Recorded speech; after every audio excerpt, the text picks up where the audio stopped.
Going on with this green card interviews when the visa is retrogressed. We're going to talk about that today, but a quick introduction. My name is Sam Shihab with the law firm of Sam Shihab and Associates. We're immigration attorneys. We practice immigration law in the U.S. and throughout the world.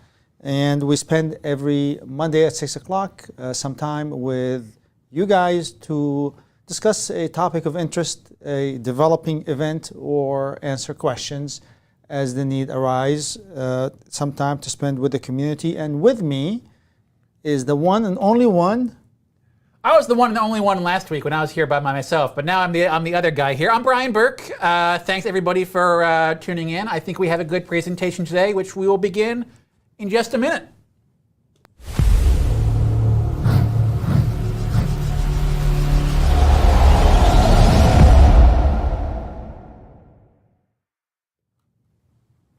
All right, so we're starting to get feedback from our clients that USCIS is again contacting individuals with pending adjustment of status to conduct adjustment of status interviews when the visa is retrogressed and there is no green card is available. It's the kind of deal that there's no upside to this, but there could be a downside.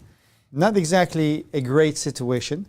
So we figured this is an opportunity to talk about why that's happening.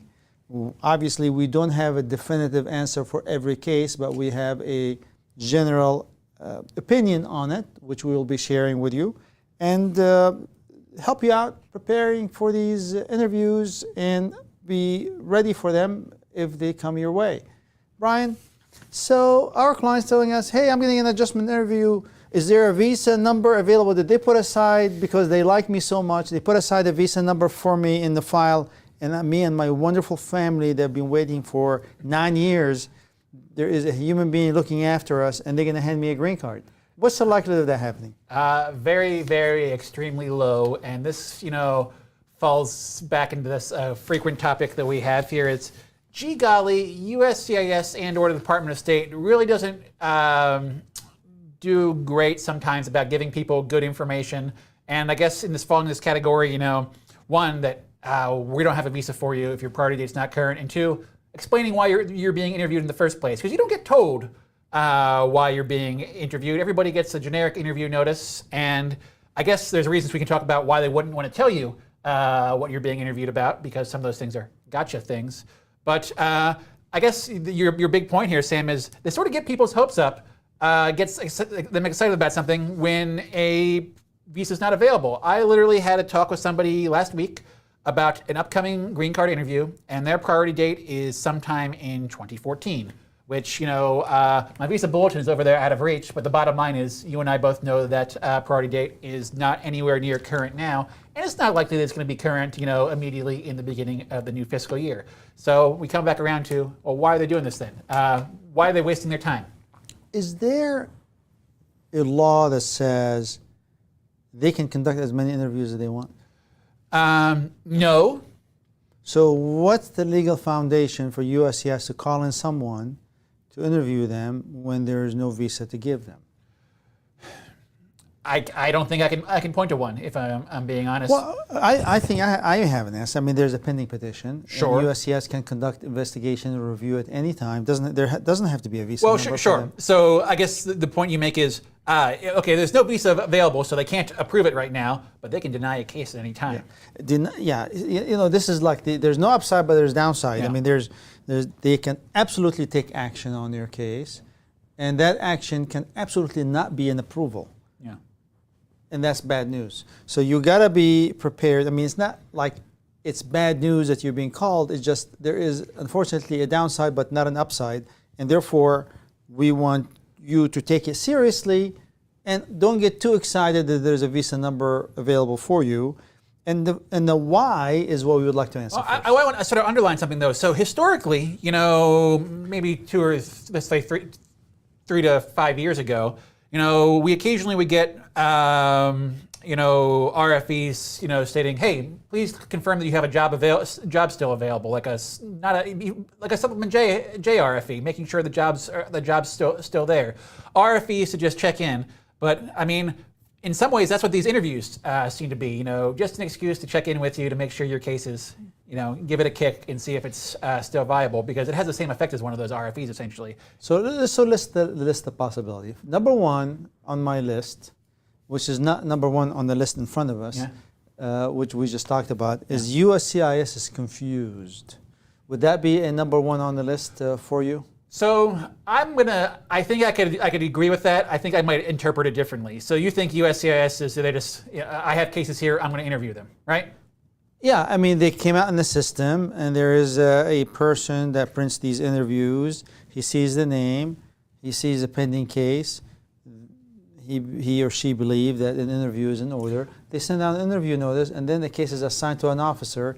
And on that day, the officer opened the file. He says, "Why am I doing this?" Well, I guess I have to handle it because there is an interview. I got to do it. And interview is happening. So I like that we've pointed out the kind of the disconnect between the person who's in theory scheduling these interviews and the person who's actually doing the interview. Because for one, I thought maybe, you know, they're just saying, these cases are really old. We've had them for a long time. We better do something to move them. Interview, right? But you're right. The officers that I deal with, you know, many of them, it's very clear to me that they haven't read this case file until about, 20 minutes before the interview begins. And I know this because they've explicitly told me, "Oh yeah, I just sorry it took me so long to call you. I just started reading this file, and this one was particularly big. I remember the file came in a box. It's like, yeah, I had to read what was going on here before I interviewed you guys." So if I'm handed the box to review in half an hour, I'll be nervous because that's an impossible task. that person has a green card now, Sam. well, that could be because the file is too big for them to read it. I mean, but that's a lot of stuff to digest in a short period of time. For sure. Well, I mean, yeah, but point is there a logic? It's who knows what is actually driving it, but maybe it's old cases, maybe it's somebody just not looking at these things, but it's not necessarily the people who are issuing these interview notices that are the same as the ones they're interviewing. Now, this is funny. Sometimes you get interview notices that come from a service center, which look like they've been scheduled from a major service center in the same uniform format. But sometimes you're going to get them from the local field office, and I've gotten more of them from the local field office lately. Right. Ones coming from the local field office would more indicate to me that there's an individual, somebody who's down in the trenches responsible for approving cases that wants to interview you. But again, why? The visa is retrogressed. Well, so this is USCIS is confused. Shall we move to the next one? Well, I think I would point out, like I happen to have an acquaintance that I knew was a USCIS officer at some point, and that fellow, he didn't even understand how the visa or know how the visa bulletin worked or know what it was. I once mentioned to him, I said, "Hey, it takes like 10 years from folks in the India EB2, EB3 to get a green card?" And his response was, "Whoa, that's interesting. All I know is I just interview them." So it could be people who are in a family-based, visas always available sort of workflow, thinking they can move a case along by just, bringing in somebody in for an interview. Yes, exactly. So that's number one. Number two is USCIS would like to confirm the information and the viability of the job offer. So, what do you think of that one? Sure. Well, I don't know what the point of that would be. Because you don't have a job offer, you get denied. No. And that's one case off the. And that's when Brian starts writing his appeal and says, "I'm sorry, the requirement is to have this job available at the time when a green card is available to this person." Well, you can file the appeal, and as I'm going to quote a very smart lawyer that told me, your case makes for a good appeal, and nobody wants to do an appeal. People want their green card. People want the green card. Well, sure. If you are called for an interview when the visa is retrogressed, and you're not able to prove a job, the case will be denied. I think, and you are going to not win that appeal with due respect. Hey, I think I very much agree that case is going to be denied, and I think that's an appeal worth pursuing. However, I think at the same time as I'd be filing that appeal, I'd be saying, okay, well it is an appeal worth pursuing. That appeal is going to take a long time. In the meantime, let's find you another path to a green card, because USCIS appeals, we rate those in terms of years and how long it'll take to process obviously, the EAD is taken out, the advanced parole is taken out, all these things, all these privileges are gone. Yeah. pending the appeal, you can go ahead and file 4-year appeal, and you have to have a different basis to be in the U.S. Yeah. But USCIS like to confirm the circumstances that the job offer is available, and you better be prepared and armed with evidence of the job availability, one of which, if you don't have a job offer, is self-employment. And between the time you receive this letter and the time you go to the interview, that's plenty of time to set up your self-employment. It's a lot of work, but it can be done, and will make Brian's appeal significantly stronger at that point. Yeah. So you can definitely be in a position to challenge that lack of employment by self-employment, and if they don't buy it, then I think you can. Yeah, I think even if at the time of the interview you don't have that job lined up, I think you can buy more time, because I guess USCIS could, in theory, deny your case outright after that interview. But I think there's a reasonable chance they might issue a request for evidence or a notice of intent to deny, saying cough up evidence of a job, and that might give you more time to. That's an excellent point. Yeah, so you can potentially buy more time. Okay, so confirm the circumstances. Now you have one here on the list that I like. I'd like you to explain it. USCIS has more time on its hand. Well, and they're processing cases because they have more time on their hand, while advanced parole is taking a year to approve, and asylum cases taking 8 years to approve. I don't know what that timeline, because I don't track it anymore. Yeah, but every now and again we're forced to, and we get a little bit nauseous when we see how long, But they're pulling adjustment status for cases in which there's no visa availability and wasting their time on it. Well, so that's a very, very good point. And we know that it is possible for USCIS to move cases that wouldn't normally be processed by a local service center to a local service, the local field office to a local field office. For example, they shifted tons of, adjustment of status cases that wouldn't have needed interviews normally in the last fiscal year to local field offices, so they could just get approved. We were getting, approval notices in the mail without interview from places like, Florida, New York, any place where there was a service center with USCIS officers with some time on their hands. So I guess you're right. If this is what they're doing with their time, why don't they send advanced paroles and things like that? Counterpoint, Mr. Sam Shihab, is that I would say, then they have to train those people on how to process an advanced parole. And no, counterpoint, Sam Shihab, is now... Counterpoint from Sam Shihab, I like that. Now, I'm speaking on your behalf here. Now, Sam, they have to act rationally, and acting rationally for a government of this size is not always expected. It is. They cannot pivot. No, they cannot decide the resources versus the demand and make some... Yeah, but I mean, so we know there's less visas available this year, less cases that need to be approved during this year, and there's going to be less during the next fiscal year. And they have this backlog of tons of pending cases, and I guess they could say, well, we're not doing anything else at the moment. Why don't we just get these cases to the point where once their visa's available, we can, stamp, approve it. In theory, a possibility. So. What about the next one?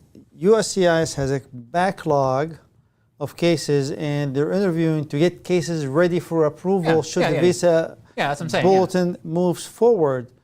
That is they don't have a heads-up bulletin from Department of Labor telling them get ready. Well, I don't think they do, but historically it used to be sometimes right before somebody's priority date would become current, would get like an RFE on their adjustment of status, their long pending adjustment of status saying, give us X, Y, and Z. So it could be a possibility. But again, I just talked to somebody who has an interview somewhere in next month for 2014 priority date. I'm not the guru of the visa bulletin. I always tell people that as soon as I predict the visa bulletin, I zig, it zags. As soon as I say it's going to do one thing, it will do another. But I'm pretty confident and that it's not going to go to 2014 in the near future. Yet they're interviewing people with 2014 priority dates. So you can take off the files ready. You can in that situation. Yeah. What about the next one? The next one is interesting to me, although I downplay it personally. I don't think so. USCIS is interviewing adjustment of status cases for which visa is not available as a tool to investigate fraud and allegations of fraud or companies necessarily. Well, or employees, I fraud. mean, this is sort of another version of one of the earlier things we talked about. Like, it's hey, you can deny a case at any time, and we're talking about clearing backlogs. It's a great way to get cases off the shelf. If you can leave a case on the shelf just waiting for approval, great. It's a great way to dispose of a case for them. Get it denied, and if there's some sort of fraud concern, if you investigate that and find that John Q, adjustment of status applicant, is engaged in some sort of wrongdoing, or heck, maybe there's no reason to find fraud. Maybe you don't find fraud, but maybe you find some sort of immigration. The officer tricks somebody into admitting some sort of immigration violation from the past, and well, great. I don't care if your date's not available. I can get your adjustment of status anyway. High five. I'm done, and I've done a good job for the government by getting a case out of the backlog. So I think. So they don't necessarily investigate fraud, but it's one of the checklists. So for example, they would like to confirm there's an actual employment, and then confirm there's no obvious fraud in the case. Yeah. So there's not like when they call you, they have specific information about you that there's fraud. And therefore they're calling you to investigate the fraud. What we're saying here on this forum is that it's one of the checklist items they always check. Yeah. Along with, do you have a job? Is there any fraud? Yeah. Those are the kind of things they check. Yeah. What do they interview people about? If there's something of fraud in the company, if they believe you have some sort of immigration violation in your history, and if there's crimes, if you have a criminal history they need to discuss with you, it's part on their part of the checklist general of list. I've walked into an interview with an officer who was very frank and said, "You guys, I'll tell you exactly why you guys are here. There's a fraud allegation, not related to you, but related to your company. I don't even know how long ago, but part of that means you're getting interviewed." And as you and I have learned, 90% of these allegations are unsubstantiated or outdated information that was wrong to begin with, except that the file at USCIS somewhere in the pipeline is not cleansed enough, and they're receiving wrong information and they're going in a completely different direction. That scenario I described, the officer said, "Well, you're here for fraud. Due respect to him." He was very frank with me. He said, "Honestly, all I need to do is see from your existing consulting end client, a letter that says you're working for them through your company. Can you do that for me?" "Yes, sir." Green card approved the next day. And you could easily tell him it's not the law, it's none of your business, and then the green card will not be approved forever. You chose the path of least resistance, give him what he needs, get the case approved, and let's move on. Yeah. So they investigate fraud, so you have to be prepared. Now, so these are the whys, okay? I guess we'll move on to the what ifs then, right? If you want, we can do the what ifs. Well, I mean, I think this topic we have right here is, what about the idea of a multiple interview scenario? Multiple interviews. I have been to a lot more second interviews in the last couple years than I've been in the course of my entire career. I remember very early on in my career, I had a contentious family immigration case, somebody sponsoring a relative to immigrate, and that got a second interview, and I said, I know why you're getting a second interview, because they don't believe that you guys are legitimately married. But in the last couple years, in employment-based cases, I have had, several second interviews. But they all fall flat on their, not all, 99.9%. I hate the word all just because there has to be. We can never say 99.9% of the cases, there's nothing to interview. Yeah, but this is, you can never ask why you're getting you don't get told why you're getting a first interview, and you definitely don't get told why you're getting a second interview. And when I ask, I usually get stern answer, it's my job, not your job. Yeah, but I mean, fundamentally, these are the results. So I guess the point is, it's possible to get a second interview because they interview you now, and we're talking about the idea, but maybe they just want to put your case on the shelf marked with, please open when priority date current and approve this thing. But I think it's a realistic possibility that they could want to talk to somebody, years down the road, considering they're doing multiple interviews for people who have actual priority dates available. I don't think it's so crazy that they could be doing multiple interviews for people once now, and if your priority date waits another 3 or 4 years, they could think it's I wonder what kind of immigration violations, problems, and reasons to deny this case that could have remanifested over the last several years. Okay, sounds good. So the scenario that obviously we want to at some point spend a few minutes telling people how to prepare for the adjustment interview, even though your visa bulletin showing that the visa is retrogressed. Can you avoid going to the interview? What happens if you're outside the U.S.? Those scenarios. So let's get the simpler one. You're outside the country and you get called for an interview and you're still outside the country. What do you do? Well, if your date's available, I would say come back. No, we're talking about retrogressed case. I mean, of course, if it's available, come back, man. Get that green card. Well, it is possible to reschedule an interview. Is that recommended? Don't say I like it. I like it because if you read the fine print, rescheduling interviews is discretionary, meaning they don't have to approve it. And by virtue of how long it takes for them to, reschedule an interview, you're not going to get an answer on that before your actual interview date. And so you could be on pins and needles for a long time. Definitely. And that's not a good scenario. For so sure. if you're outside the country, you're saying, come on back. Come on back. And I'm sorry you interrupted your vacation, but come on back. Okay. Maybe not. You usually get 4 to 6 weeks notice on an interview. I've seen the occasional ones where they give you like 2 weeks notice, but usually you get about 4 to 6 weeks notice, which is often enough time to, Can you find a way? Can you try to avoid it? Can you try to convince them not to conduct the interview? It would. I like the question. It would be really fun to try, but the only way to. I think the way to Why do not it. try? It's a reschedule. It's a reschedule request. How about a letter to them and say, "There's no visa availability. I'm happy to attend the interview, but you don't have a visa. Maybe you may not be aware of that. Here's the visa bulletin. My priority date is 2016. Right now, we're stuck in 2011. Therefore, this interview may not be the best use of your time, but I'm available. Can you please advise if I should come in?" I'd say, don't not attend the interview because you're waiting on a response from USCIS to that letter. I mean, I think Would you try it? No. You wouldn't try it. What's the downside? The downside is irritating the officer. Well, no, making him feel that his job is worthless, which is in fact it is most of the time. I used to be scared, Sam, of irritating a USCIS officer when I was a little bit young and green at this. My response to an officer that's irritated is, anywho.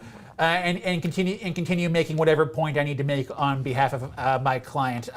Their job is to make decisions on cases based upon more or less objective criteria. Evidence. And my job is to make sure that they don't run afoul and bring too many of their prejudices or wrong legal ideas into it as well. But again, when it comes to USCIS, if you're not sending them forms with fees or have a request for evidence on top of what you're sending them, I wouldn't bet too hard upon whatever you're sending them getting to the right destination at all. All right. I agree with you on that. So you would not try that.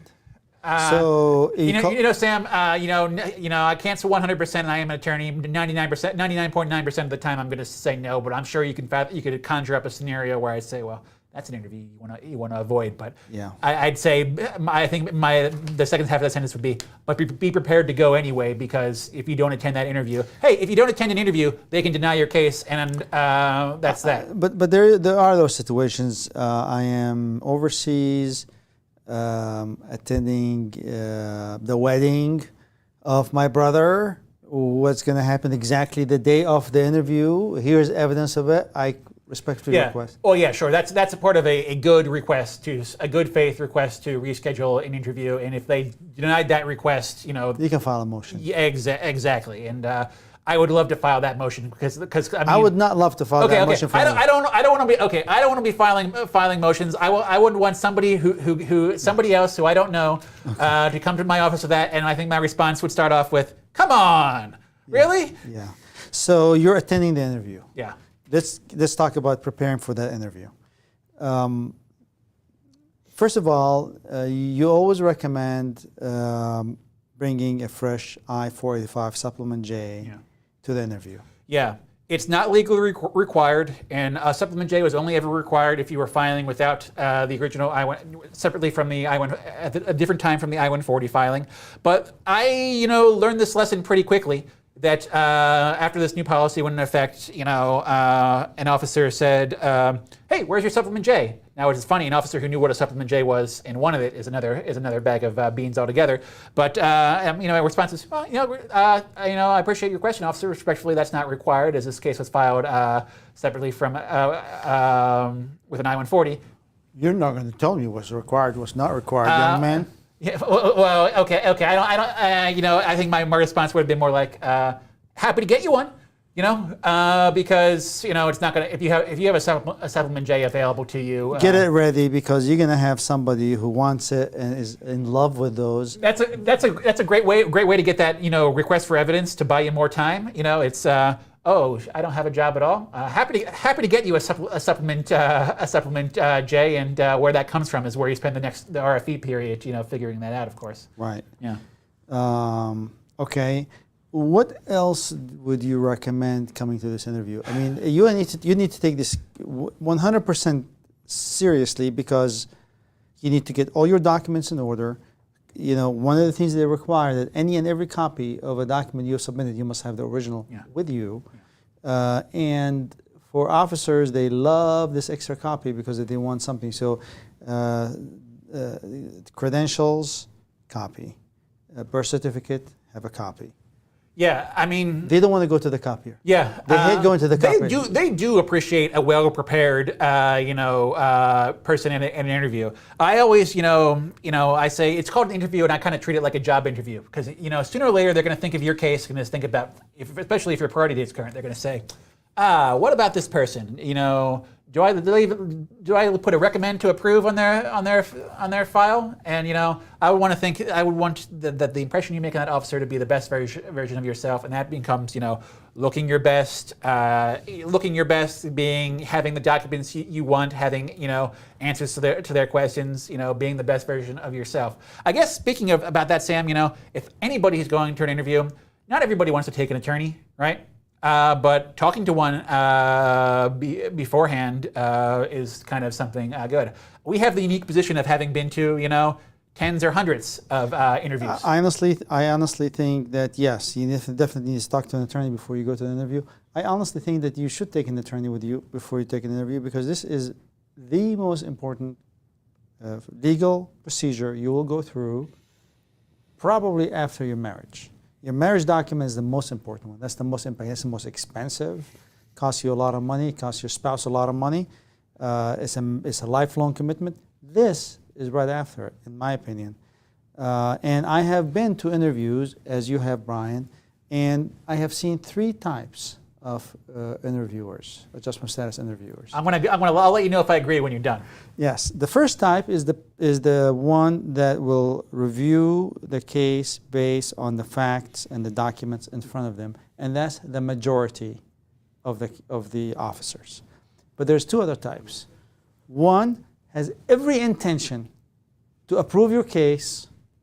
I don't care how bad it is. They just have the intention to approve it. Your new best friend, yeah. They're walking. They want you out of their office. And I have had one incident in my lifetime which I have stopped them approving the case, because it was not proper to the point that it's going to hurt my client, because the next thing that's going to happen is they're going to withdraw that green card.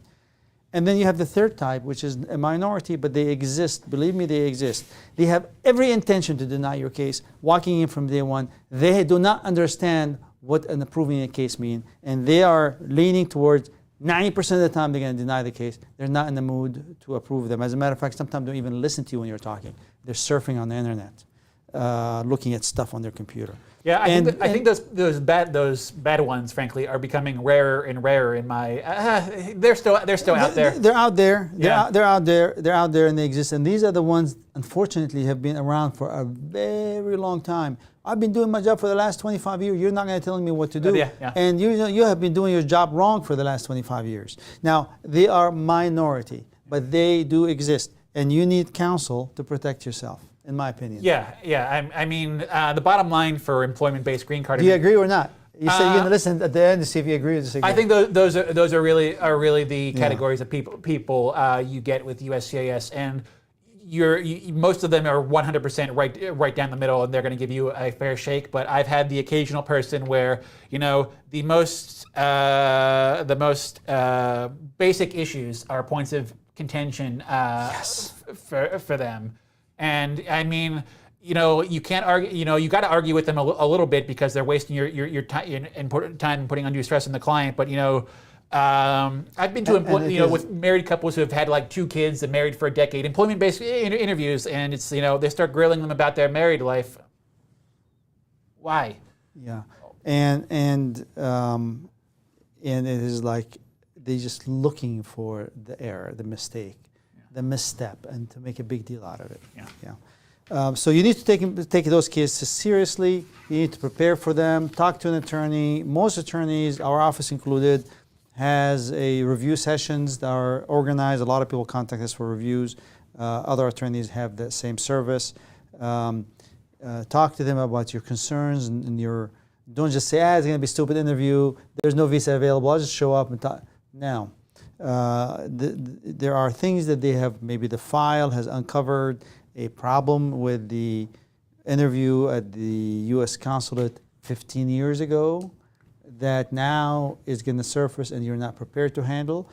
I want to underline that a bit. I mean, they've been known to go back and look at a DS probably 159 because it's the old would be the old paper version of it is that old. But going back and look at we saw that you didn't say something accurate during an interview 15 years ago. Was this untruthful? And you have to have an attorney with you because you're going to say, whoa, stop, show us this document. I don't know what you're talking about. My client cannot answer a question about something that happened 15 years ago. Sometimes they ask you, who's your supervisor? Who do you report to? Who in 2005, who did you report for when you looked for a company? And you're going to have to say, this question is absurd. What's their phone number or what's their address? You don't remember it? How can it be true that you've worked for them?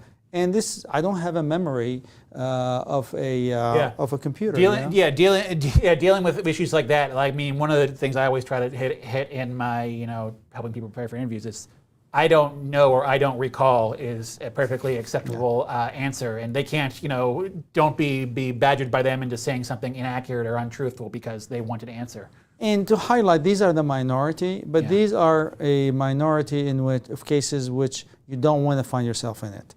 So prepare your cases. If you can afford it, take an attorney with you. It's worth it, in my opinion. These are important interview. Even though you're not going to get a green card, you can lose a green card. So with that, Brian, shall we go in and answer questions? I think, we will take a brief break, and we'll be back with those questions. Yes.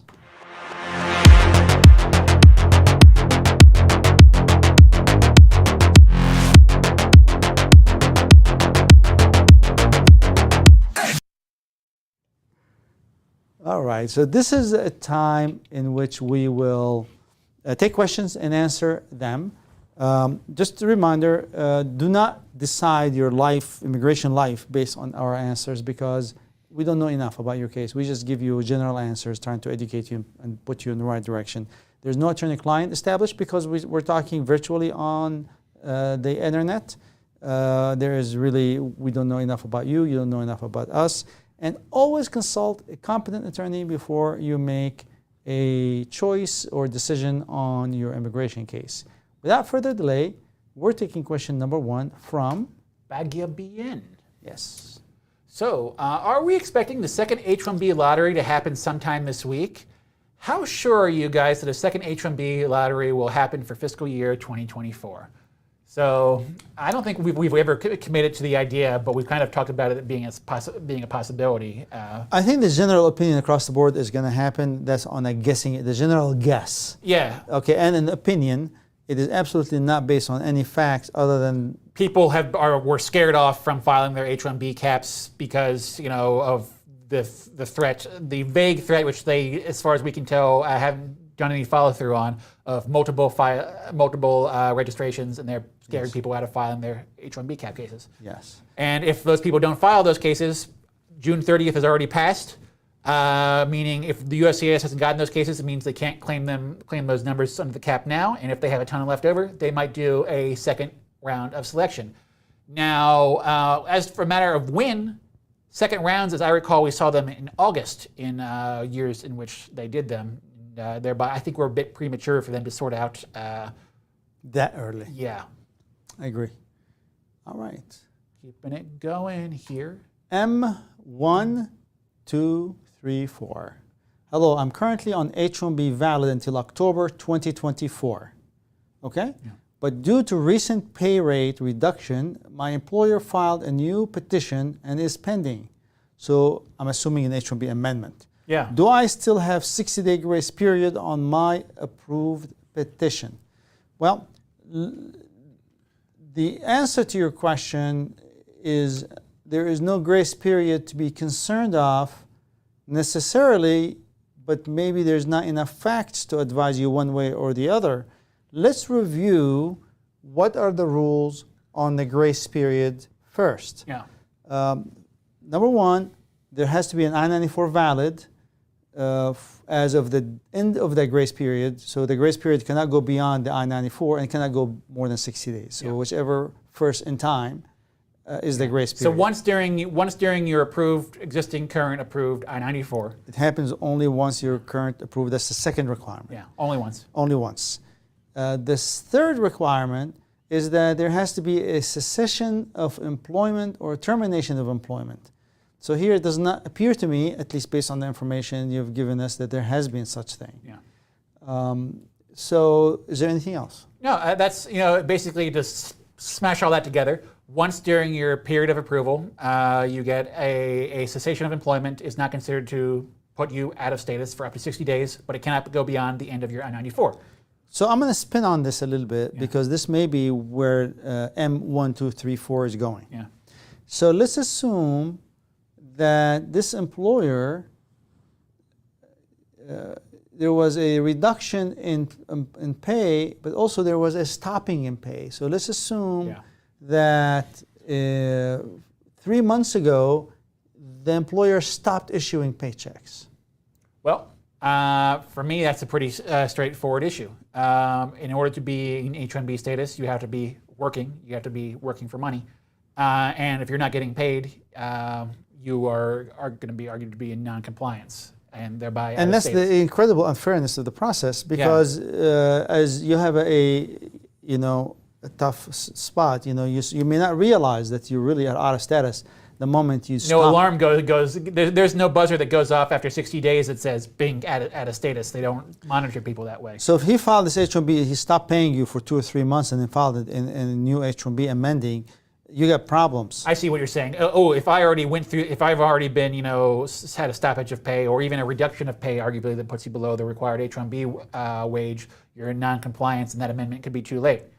However, a timely filed H-1B amendment reflecting a change in the terms and conditions of your employment, and that's, you don't want to lead too much, that keeps you in compliance. But an untimely filed. Yeah. So if there is a gap of payment for a couple months, you could have a problem.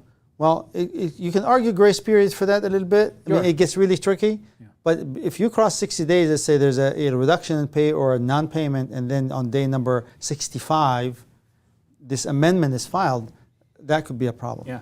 I guess, the bottom line, though, is if you want to decrease somebody's wages below what's on your H-1B petition, you're going to be filing an H-1B amendment. But the fundamental question is it timely? Yes, and whether or not there has been a cessation of employment. Yeah. That H-1B amendment has to be filed before you can make that change in pay. So those are the issues, M1234. Obviously, we didn't answer your question because we don't know enough, but hopefully that gave you some guidelines. Gave us some stuff to talk about for sure. Yeah, lots of interesting scenario, and I don't think we don't really get many questions about H-1B. But those are important questions that need to be answered. Yes. TS for Brian. TS, I was just reading about this right before we went live. So hello, Sam and Brian. U.S. Presidential Advisory Committee approved recapture of unused green cards from 1992 to 2022.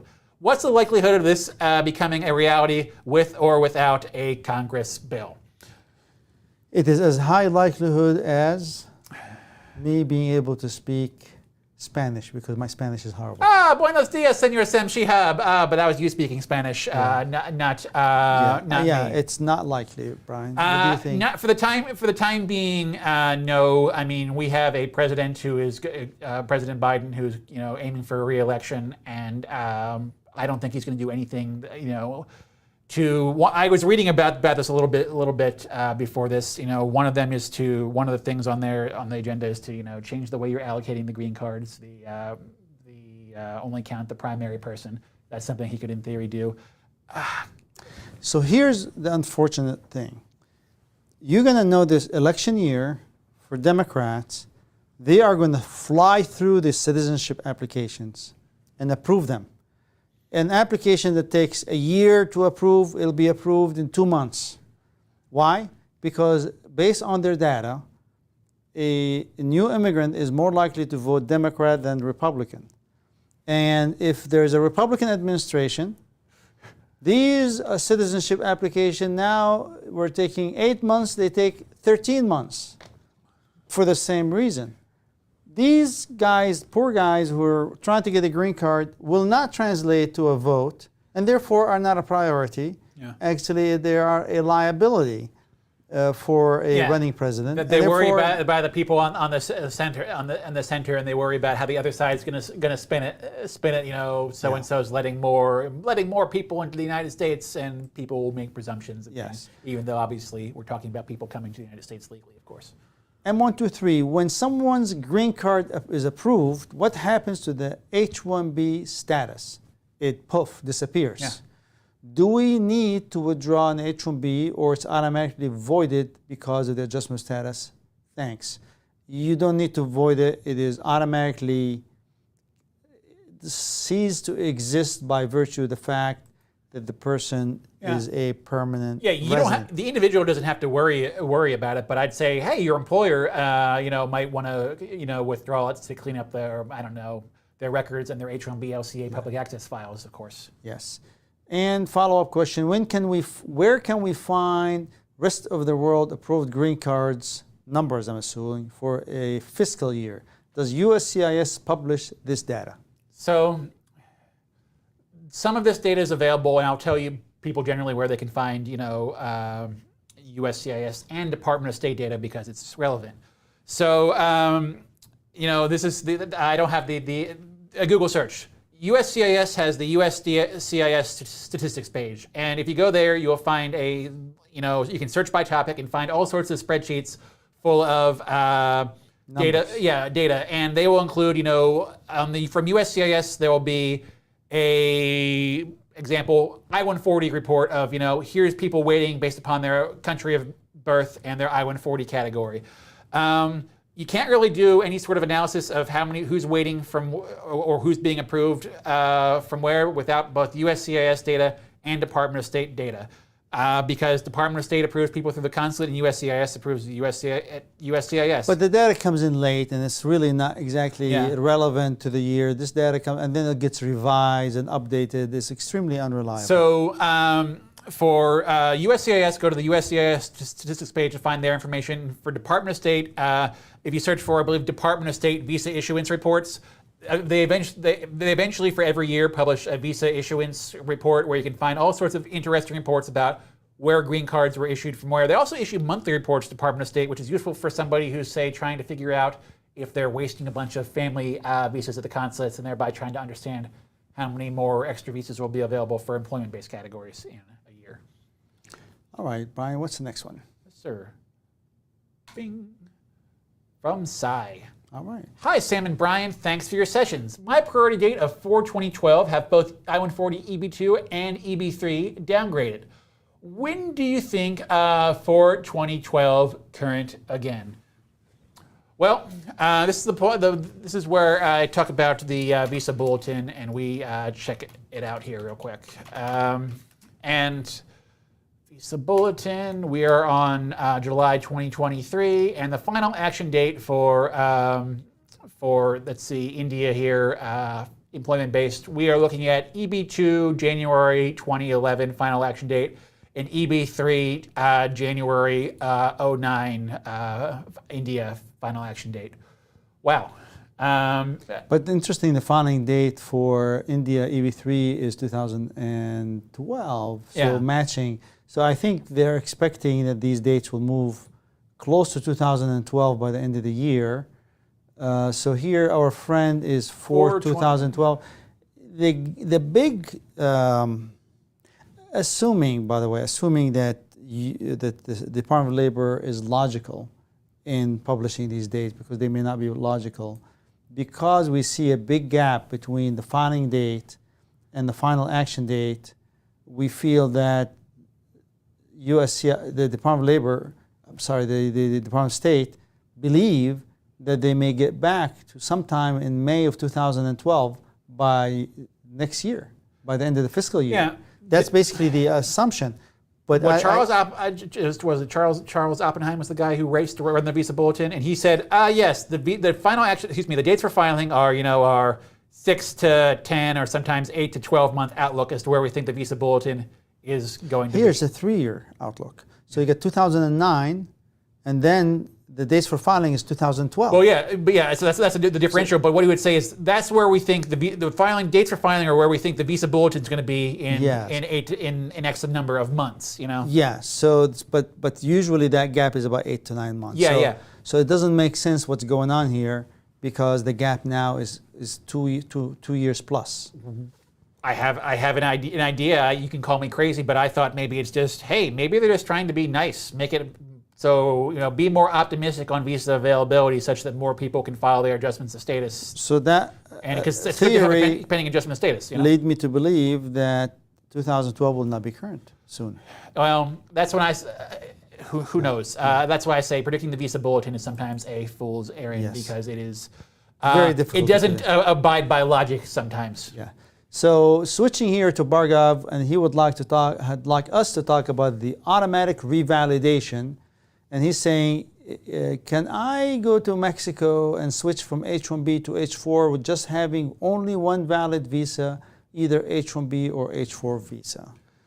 That is a misunderstanding of the visa revalidation.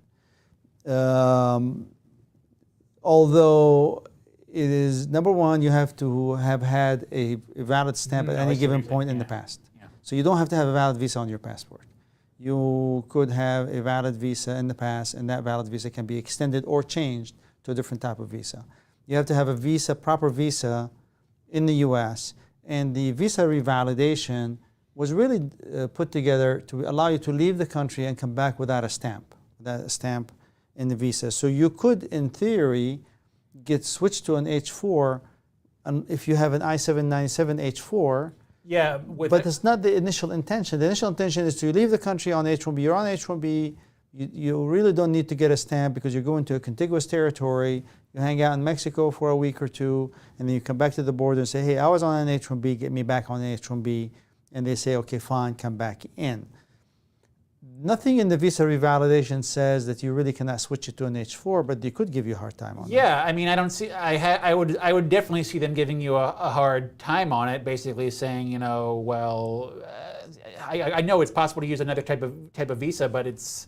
I think about approving. H-1B. You have an H-1B approval notice. You can approve eligibility for H-1B by saying I have an approval notice. For H-4, are you going to come there with I'm assuming you have an I-797 H-4 that says you've been approved for freight, but. If you already have an I-797 H-4, it's going to come with an I-94 on the bottom, and thereby you've already changed to H-4 inside the United States, meaning you just, getting a short trip outside the base upon your existing I-94. I think if you're changing from H-1B to H-4 and you're doing it inside the United States on a it doesn't make sense to do visa revalidation. Yeah, I can't really wrap my head around that version. Especially if you don't have an I-797. Yeah. And you're not going to if you're just trying to get H-4 fresh. Yes. All right. So Murali Krishnan Reddy Padala. Can we travel outside the U.S. while advanced parole renewal is pending and return on current valid advanced parole? Will pending advanced parole be denied? The answer is yes, you can travel outside the United States while the advanced parole renewal is pending, and that's being clarified. Yeah, provided you have the currently valid AAP. Yeah. And yes, you can return on current valid advanced parole, which we highly recommend and not be on the mercy of the approval of the renewal, because number one, that can take forever. Number two, it may not be approved. Will pending advance parole will be denied? No, it will not be denied. In the scenario you have described, it will not be denied. I think they will deny it if you overstay your existing advance parole while your pending one is pending and you don't come back during the validity period of it, which is because you don't have a valid advance parole. Yeah, suddenly, yeah. All right, Brian. Can you throw some light on Canada allowing H-1B holders? Can an H-1B without stamping with I-797 apply for the program? From Rajini Gupta. Can you throw some light on Canada's allowing H-1B? So Canada has their own rules attracting H-1B workers, and honestly, I read it as if I'm reading a newspaper. We are not Canadian immigration lawyers, no. So we really cannot advise on that. Unfortunately. Well, I'll educate myself a little bit by reading the other part of Rajini's comment here. Canada allowing based on H-1B starting 716. Details are not. Yes, I read that. Honestly, I did not delve into the details of it because I know Canada always like to fish in the pond of H-1B visas in the U.S. and I don't like that. I like the metaphor though. Yeah. They're always in Lake Erie fishing on the other side of the lake. I don't like that. All right. All right. So I am not going to try to pronounce the name. I apologize because there's no way I can do it with my vision unless I put glasses. I'll take a crack at it. KV. I'm going to call him KV. Now, Sam, I'm going to take a crack at it. Karsanini Varaprasad has the question, how can we calculate pending approved I-140 cases waiting in GC line until December 2014? USCIS issued EADs till December 31st, 2014, and also green cards till November 30th, 2014. So I mentioned earlier the USCIS statistics page, right? And if you go to, I'm not quite sure this is exactly what you're looking for, but if you go to the USCIS statistics page, they list, here are on the they have an I-140 report for people who are waiting on visa availability based upon, and I-140 is waiting on visa availability, and that's a report, if that's what you're thinking of, that you can get.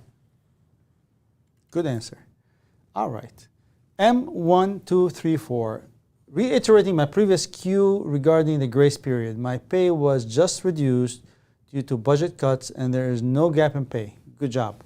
So filed new LCA with updated pay rate. Please check next comment. Got it. So if I lose my job while it is pending, will I still have the 60-day grace period from my previously approved H-1B? So he is concerned about cessation of employment during the pendency of the amendment. That's an excellent question. I would say yes. I would say because he has received an H-1B approval amendment, grace amendment. He is authorized to work on the amendment. You're not in violation of your H-1B status if you're working. If during the pendency of the amendment you have a lowered pay rate. Assuming the I-94 remains valid for that 60-day period, and assuming that the amendment was filed timely, because if the amendment was not filed timely, they can argue that it was improper. Yeah, I'd say fundamentally, sooner or later, if you find yourself in this scenario, M1234, you're gonna be talking to an immigration attorney about this, presumably with your next employer, who's going to be helping you file an H-1B during that 60-day grace period. So there's little details in there. I'm optimistic, but there's little details in there I would want to really think about and talk to somebody about. Yes. So Rajini Gupta said, sorry, I missed including that I'm currently in India without an H-1B stamp and approved I-797. So was Rajini Gupta is a gentleman about the visa revalidation? No, Canada. This is about... Yeah, Canada. So we're sorry, Rajini. We are not Canadian lawyers, and I would not advise you on that because I just don't have the expertise in the Canadian immigration law. I think I skipped one. Oh, there we are. All right. P. Like the new Thai Brian, Well, this is not a new tie. This is one I found amongst my father's things. It was a gift from a coworker in the Department of Defense some 20 years ago. That's amazing. It's a authentic U.S. government employee tie. Yeah, Love with it. American flag as appropriate. I love it. And your dad worked for the federal government. He worked for the Department of Defense. Now, Sam, I'm going to choose to take offense at the second part.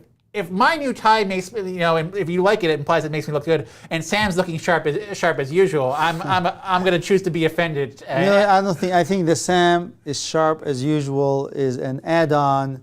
So I am not offended. He is really commenting on your tie specifically. All right. And thank you. I guess. Fair enough. So have you seen any improvement in the AP processing times for applications for renewal and not a fresh application? So, anecdotally, I don't think so. But honestly, anytime somebody asks me the question, hey, Brian, what's it going to take to get, in terms of time, to get an advanced parole approved? I'm always going to go to the USCIS website, and I'm going to go to check processing times. And if you aren't familiar, if you go to the USCIS.gov website, about maybe a scroll down a page or two on the right-hand side, you're going to find a prompt to check processing times. And you can type in whatever case you want and tell about the category. Advanced parole is the only category here. And the only matter is whatever service center your case is going to be at, and they post processing times here. And boy, howdy, the times are nauseating. California Service Center, 18 months. Nebraska Service Center, 11 and a half months. Nebraska Service Center, 9 months. Maybe that's a little bit better.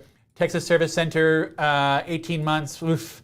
Vermont Service Center, 7.5 months. I think they look a tiny bit better than I remember, but the bottom line is they're not pleasant, and this is when I choose to remind everybody, if you have an actual emergency, a life or death emergency, it is possible to get USCIS to give you an advanced, emergency AP on a pretty fast for the government, basis, usually, under 2 weeks to send you into a local USCIS office to get an AP on an emergency basis. For example, if somebody is, dying abroad and you need to go visit them and you're waiting on an AP, for example. Yes. Yeah. Good answer. Let's take immigration. Immigration. That's a good handle. I want to get that I want to get that handle. Yeah. Immigration 2013, August 2013, priority date, pending adjustment status, have an EAD and advanced parole, married to a U.S. citizen in June of 2022. What is the processing time for I-130, I-45 in California? Will I get another EAD, advanced parole? Would this be conditional green card advisable to file? Good questions, and a lot of them in one sentence. This immigration is very efficient. Dense. Yes, love it. So, congratulations on your marriage, June 2022. It's been a year, so still, it's a fresh marriage. Yeah. Let me answer on the conditional green card first, because that's the easiest one. You can file your green card application, and if the approval occurs after the second anniversary of the marriage, you will get a permanent residency without condition. Judging from the time you got married, June 2022, if you file now, more than likely you will get approved after June of 2024. Is it based upon the date they actually approve the case to me? Yes. Yeah, I'm glad you remember because I'm like, I can't remember that one off the top of my head. I always have to look it up. Yeah. So you are likely to get a permanent residency, not a conditional residency. So that's one answer. You can delay it a little bit if you want to kind of guarantee that not having to get the conditional residency, because it's not going to get approved in 6 months. Yeah. So that's the I'm gonna answer the advisable to file. Heck yeah, it's advisable to file 100%. Yeah, I usually, we have lots of employment-based clients, and they're here in the United States, and sometimes they get married to U.S. citizens because it's a great place to meet an American in the United States. And the way I explain it is, your employment-based green card is full of crazy legal requirements, and it has a 10-year bake period on it. And your marriage-based one, marriage to a U.S. citizen, basically has one requirement. Are you married to a U.S. citizen? Yeah. It's simple. It's just, yeah. Processing time in California Service Center, was going to be the, so processing time, we can look that up for you quickly if you want. We got 2 minutes. That case, if it's a family-based case, it's going to go to a local field office, and that's really where you want to look that up. And that's which they have it here. So you put I-130, and it's going to give you. It's not going to give you the field office. Yeah, no, you got to go to permanent spouse. U.S. citizen filing for spouse. And they're giving you. Oh no, there's an all field office category. They go to the bottom there. Yeah. See what they're saying. For an I-130, and they're processing. Oh, did we click it? Yeah, it's not cooperating. Oh, there it is. Okay, so 29 and a half months. I would take that with a grain of salt, because my honest, rule of thumb is I usually see a family-based I-130 combined adjustment file approved in about, sometime 10 to 14 months. I was going to say, I'm going to say a year and a half. Yeah, it's probably creeping up, because it just is creeping up. But I guess I would, but it's. But you get an advanced parole, yes, and you'll get a new advanced parole, new EAD, and you can renew those timely. And yeah, absolutely. You don't give up the pending employment-based adjustment status if you file the family-based one, not at all. And my conservative immigration lawyer guy advice is, you're not leaving, leave that one pending. You never know what they're going to think of your marriage. You never know what kind of, if you're going to get one of those mean officers who wants to, tear into your life. But the bottom line is, you have multiple. Good for you. You have multiple paths to a green card, and I'm always in favor of taking advantage of those until you no longer need them when there's a green card in your hands. Yep. With that, we conclude today's presentation. Do we have anything left here? Did we take care of everybody? I think we did. I think our chat queue just, no, there it is, just refreshed. I think we have maybe a couple. A couple more. Let's take them so we don't want to. Yeah. There's not too many here left in the end. From Carsonini, Veers Prasad, nice try, Sam. You're almost there with my name. KV works too. Okay. USCIS is not directly providing those numbers I've asked. I wanted to find out how many green cards are issued in each category till end 2014. So if you go, Department of State is the one who controls the green card numbers, and I'm not exactly sure I still understand what you're looking for, but if you do a Google search for Department of State visa issuance statistics, they publish yearly reports on how many green cards they give out in what categories. Category each till year. 2014. That's interesting data you're trying to collect, but let's take the next one. Yeah. So next one here. Girish Jayaram. Yeah. I knew you were U.S. specialists, but thought of asking anyway about Canada. In any case, you are doing an excellent service. Thank you very much. More than welcome, sir. We try to do the best we can with the knowledge that we have. Trying to being good at what you do is knowing what you don't do as well. Yeah. Yeah, I agree with you. A few more here. Hi, Sam and Brian. Is the count of interviews for people whose dates retrogressed going up? Is that a trend you've been seeing? I'm just wondering if I need to prepare myself too. So seeing a little bit of that. I mean, it's not massive, but we're seeing a trend. I am. The interviews that I've mostly gone on in the last year or so have been people who don't have current priority dates, and I'm happy to do them. But they don't interview everybody for employment-based cases, and a lot of people are certainly just their cases are going to sit until their priority date is current, and they're going to get an approval, and they're going to be happy. But you have to always be prepared. Yes, and you're going to get a reasonable time to prepare. But yes, be prepared. Don't lose sleep over it, but be prepared. Always be prepared. Yeah. For your process. Yeah. And the last comment here is a nice one. Thank you so much, Sam and Brian. You both are awesome. Oh, and very I will nice. take the compliment, and I will say thanks everybody for tuning in. And next week we will have another topic, 6 o'clock Eastern time. And until then, you guys have a wonderful week.